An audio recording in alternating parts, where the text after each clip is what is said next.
What's up, guys? My name's Tony. My name is Mete. And we're AJV, where audio joins video. Today, we are reviewing the Bluesound Node 2i. I mean, you probably already saw it on the video title.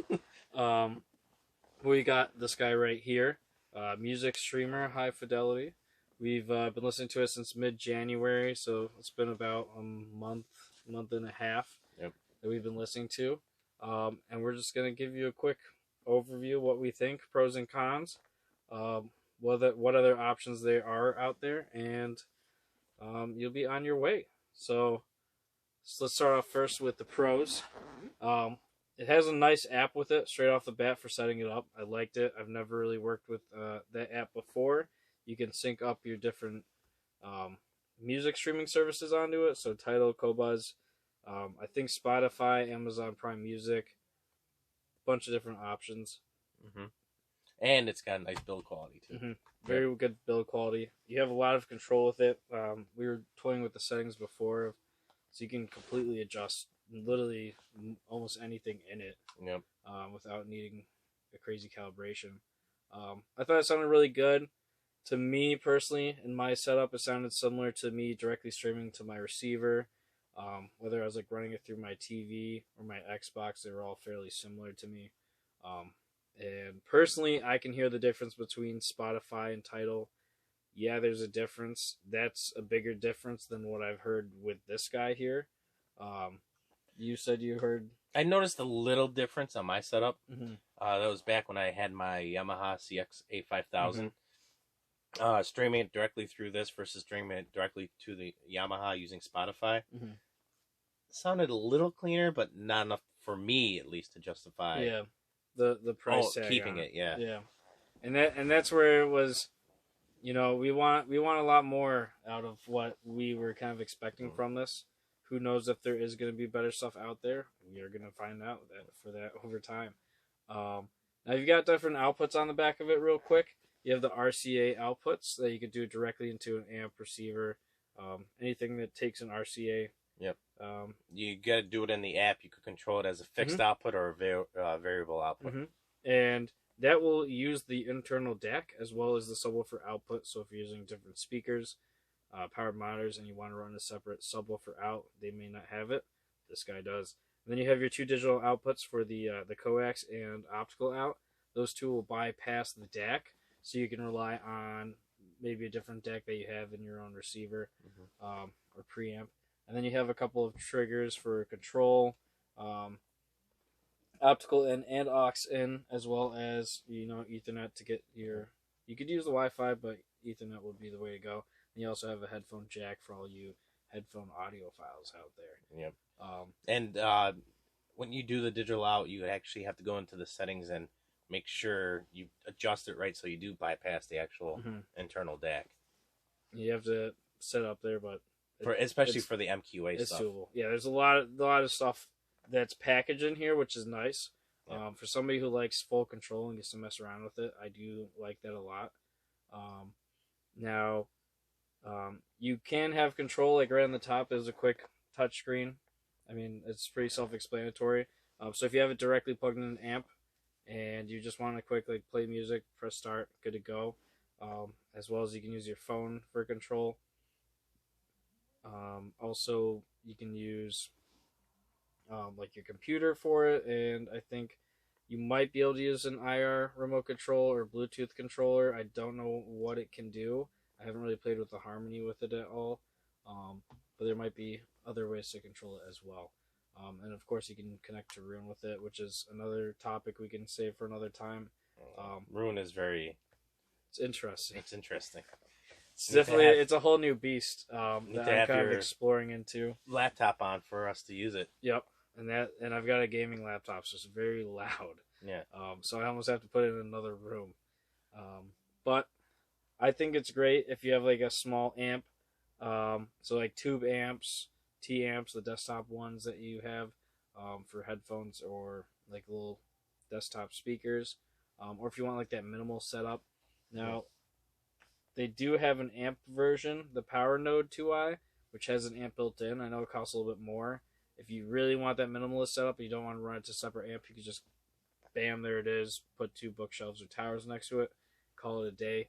And then you also can just hook it up to any powered speakers. Do whole home audio. You can have a bunch of these if you got the money for it.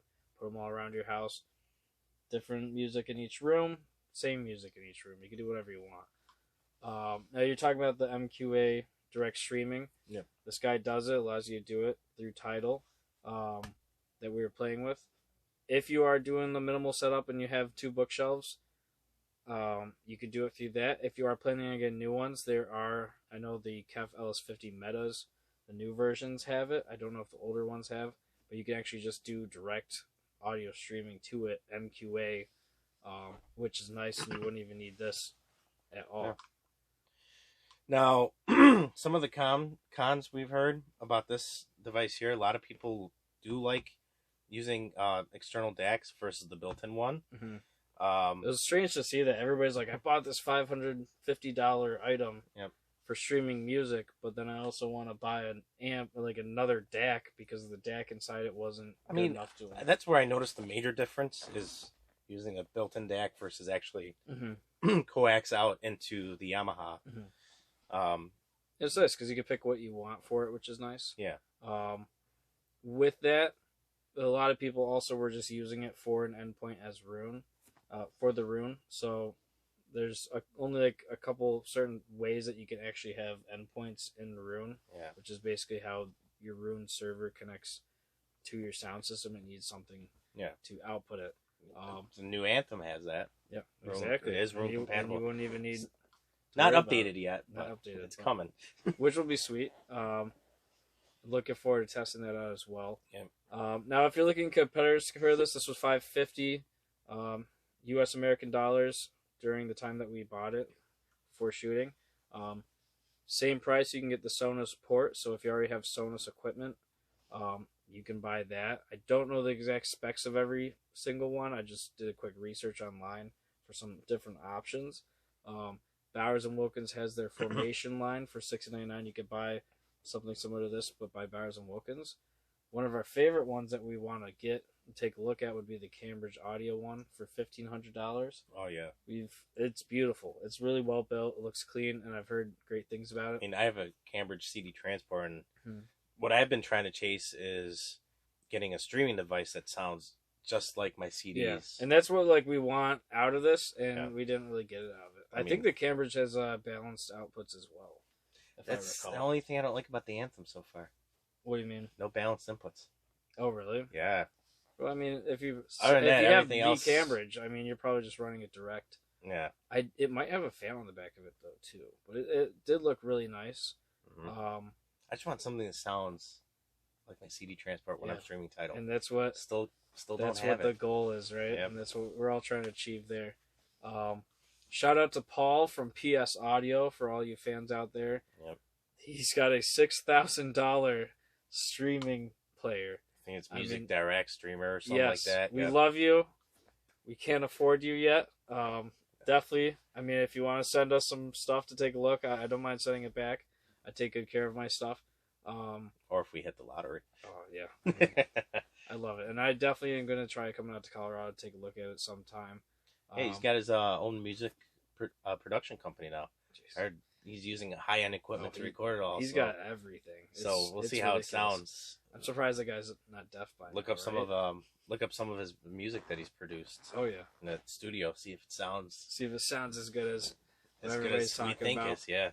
Now you've got a couple other cheaper options for streaming as well compared to these guys. So if you want to use Chromecast audio, video, you got different options. I have a Chromecast audio. Oh, it is. Yeah, and you got the new Chromecast video, the Google Chromecast. TV with Google TV. Chromecast, they got all the same names. Yeah. Disappointed in that, but that's a later topic.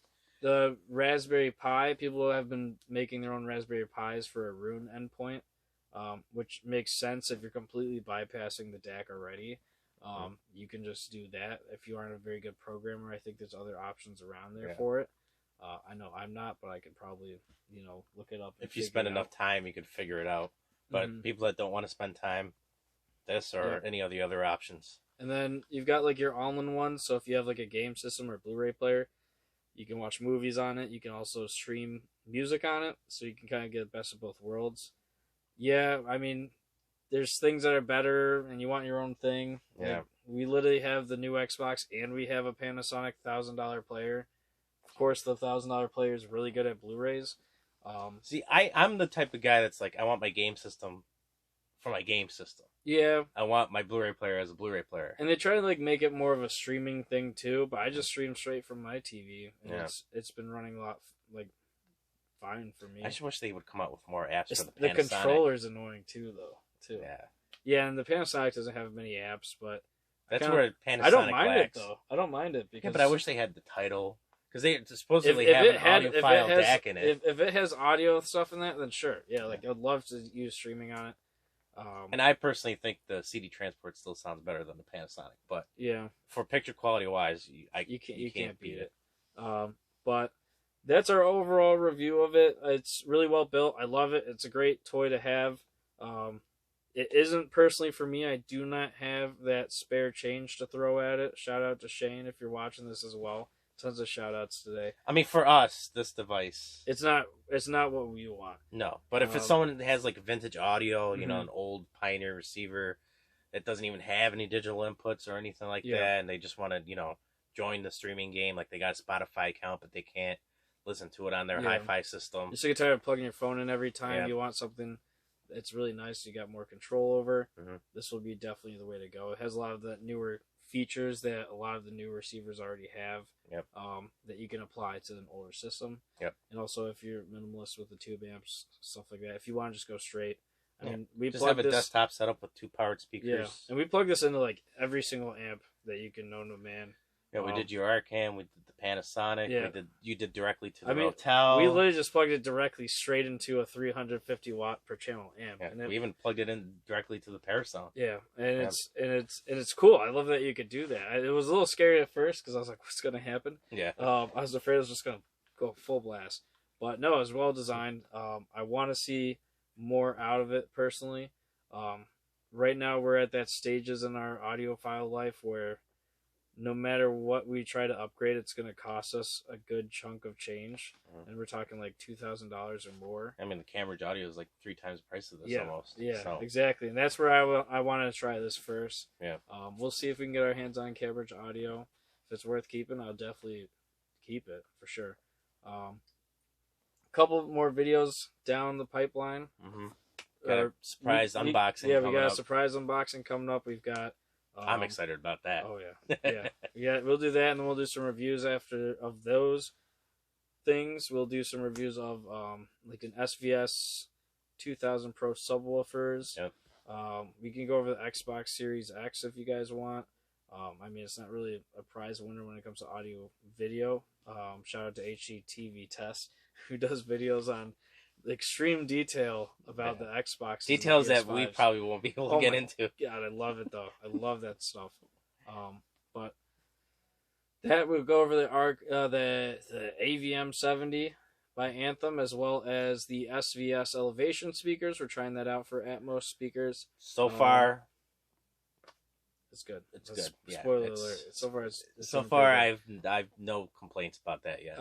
And also, it actually blends in nice to the existing speakers I have. Perfect. That's what we want to see. And then also, we still got to compare your front speakers to mine. Oh yeah, we can do something like that. We can do a full shootout too. Yep. We got some like cheap Polks. I've got some Sony speakers from the 70s. G3s from the 77s if anybody cares. Bowers and Wilkins. Signia speakers, Bowers, Polk.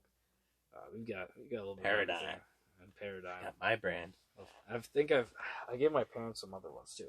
But thank you for watching. Please leave a like and subscribe, comment, do anything you can to help us grow. Yep. So we can put money out there. Or not money. Jeez. This is really content. It's really late at night. So we can take money and buy things so we can review it and tell you whether it's worth it or not, and then give you content out of it. Yep. Like especially, hopefully, we get the AVM 90 to compare it to the 70. Get the AVM 90 in the fall. Audiophiles, 2021. We always like to go for that. What's that little extra? Yep. We can even do like vinyl, like cheap versus expensive. I got like a cheap project, By cheap, I mean like $400 for a Project Debut Carbon versus a Scout VPI. It's just so expensive. But It's not even up there. Cheap versus expensive record players. I'd say that's more mid-range record player. That's way more for somebody who's not into vinyl as much as I should be. Way pricier than I need. But thank you for watching and have a nice day. This is Audio to AJV or Audio Joins Video. Thank you for watching.